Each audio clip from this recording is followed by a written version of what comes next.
అందరూ శక్తివంచన లేకుండా కృషి చేస్తేనే అభివృద్ధి సాధ్యమవుతుందన్నారు మంత్రి పోచారం శ్రీనివాస్ రెడ్డి.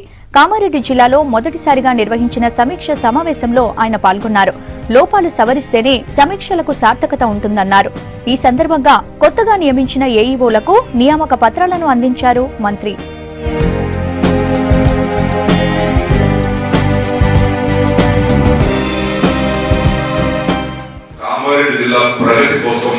కామారెడ్డి జిల్లా పేదల సంక్షేమం కోసం మనం కలిసి ముందుకు వెళ్లాల్సినటువంటి ఆవశ్యకత అవసరం మనందరిపైన ఉంది.